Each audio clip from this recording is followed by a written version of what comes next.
الحمدللہ کچھ چیزیں ناقابل برداشت ہوتی ہیں، جیسا کہ بیزاری، دوستوں کا جھوٹ، اپنوں کا دکھ، ماں کی جدائی اور ہم سفر کی بے وفائی۔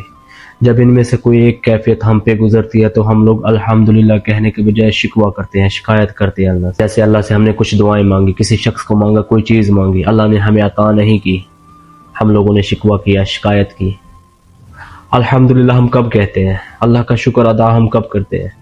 جب اللہ تعالیٰ ہمیں ان لوگوں کی جن لوگوں کو ہم لوگوں نے دعاؤں میں مانگا ہے ان کی اصلیت دکھا دیتا ہے، یا اس چیز سے بہتر کچھ عطا کر دیتا ہے، یا نعم البدل عطا کر دیتا ہے، تب جا کے ہم لوگ الحمدللہ اللہ کا شکر ادا کرتے ہیں۔ الحمدللہ کی صحیح ڈیفینیشن کیا ہے، یہ جاننے کے لیے اس ویڈیو کو مکمل دیکھیے گا، اس کو مس نہ کیجیے گا، اینڈ تک لازمی دیکھیے گا۔ نعمان علی خان کی یہ ویڈیو آپ کو الحمدللہ سے متعارف کروائے گی۔ نعمان علی خان کی اور ویڈیوز دیکھنے کے لیے میرا چینل سبسکرائب کر لیں، ویڈیو پسند آئے تو لائک بھی کر دیجئے، اپنے دوستوں کے ساتھ شیئر بھی کر دیں، اور اپنا خیال رکھیں۔ بہت شکریہ، اللہ حافظ۔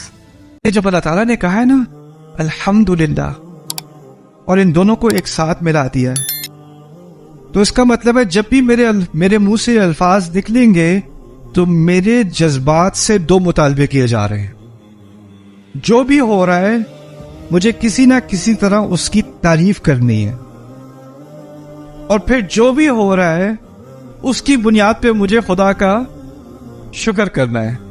اب ہوتا کیا ہے، حالات خراب ہیں جی، اکانومی خراب ہے، بس جی الحمدللہ۔ وہ آپ الحمدللہ جب آپ کہتے ہو تو نہ ذہن میں تعریف ہوتی ہے نہ شکر ہوتا ہے، بلکہ الفاظ یہ ہوتے ہیں بس اب صبر ہی کر سکتے ہیں، اور صبر کے لیے ہم نے نئی تعبیر کیا نکالی ہے، بس جی الحمدللہ۔ ٹھیک ہے، لیکن ہونا کیا چاہیے؟ مشکل کے اگر اللہ نے مجھے اس مشکل میں ڈالا ہے تو یہ مشکل بھی تعریف کے لائق ہے، اور اگر میں اس مصیبت سے گزر رہا ہوں تو اس میں اللہ کی کوئی نہ کوئی نعمت ہے، وہ پھر بھی میں اس کا شکر کروں گا۔ یہ ذہنیت ہے الحمدللہ کی، دونوں چیزوں کو کمبائن